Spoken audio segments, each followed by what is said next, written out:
more than any group. We have suffered so much. We had no peace.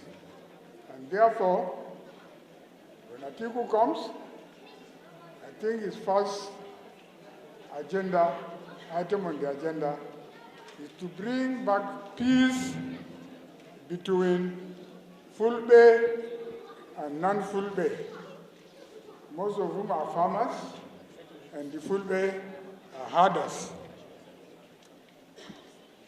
But in getting to peace, peace is give and take. I have listened to so many speeches from Fulbe, especially the Mieti Allah Kautal Hore. They are too aggressive. They want only for the Fulanis. So whoever is going to run Nigeria, whether it's a Fulani man or a non-Fulani, the Fulanis in general should understand. For you to obtain peace, it is a question of give and take. What do you give? I remember I grew up in the village with a district head who knew how to maneuver and get peace. And all over, when we were young, this kind of war between tribes didn't exist. Of course, from time to time, there may be skirmishes, farmers versus herders, but these things were settled at a very low level. At the Dagachi level, at the district head level, it doesn't even go to Alkali's court, because the basis of wealth in the places we grew up was cattle. And cattle, any district head that loses cattle from his district, he is losing revenue. But come PRP in this 1979, they scrapped one element that, of course, Fulanis cheered them, but they don't know they were buying into hell. They removed what they call jangali. We used to have cattle, our parents, and they paid jangali. And when you pay jangali, your entitlement is assured. Anybody who wants to get this country and get peace between Fulbe herders and the other farmers, I am sure he has to reintroduce jangali. Not only because of that, you also want to know your cattle. How many do you have? And people never hit their cattle during jangali time because it is a way of showing that I have come.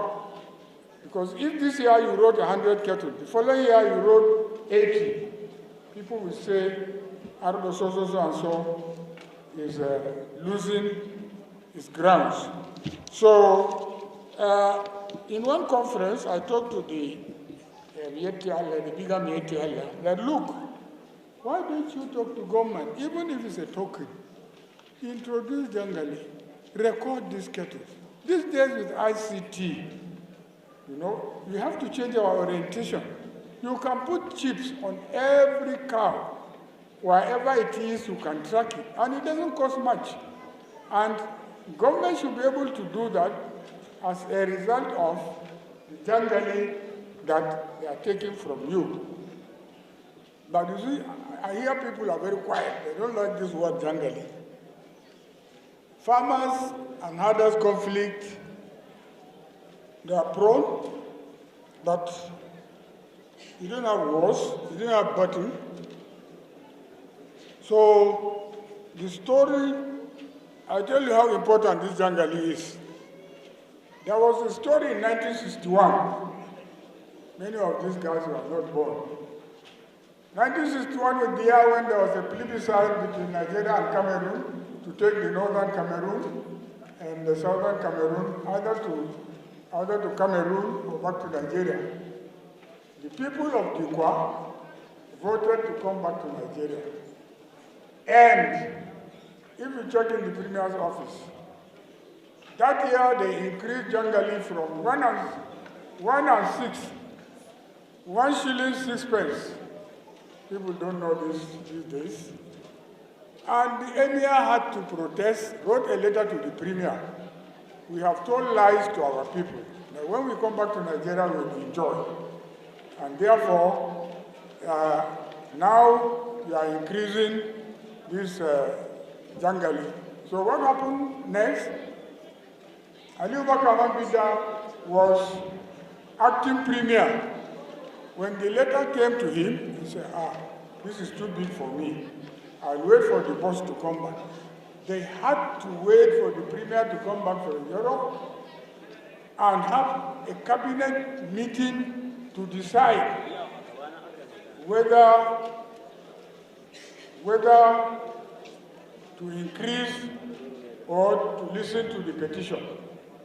The Premier said yes. We told them that they are going to enjoy when they come back to Nigeria, so we cannot turn back and say we are going to increase. So let them pay 1 shilling 6 pence. Next year they will join Nigeria proper. So this one, why I talk about this Jangali is because it has always been in my mind. Right? For example, I used to have cattle. During this COVID, I lost 60 heads of cows. 60. And you can't complain to anybody. These cows are not documented. There is no chip following them. And my village is only 4 kilometers from Cameroon.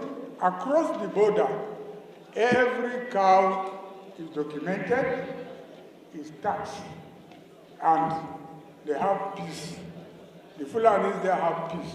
I have a cousin that has just 800 cattle.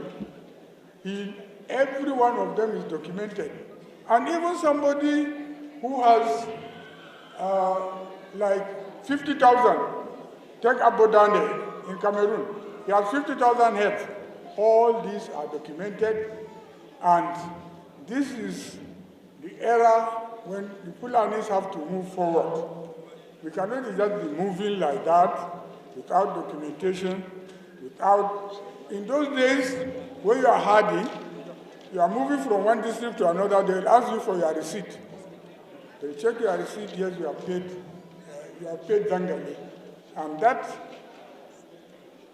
what? Yeah, I know Jangali is not a very good thing. But my father used to pay, but I didn't pay.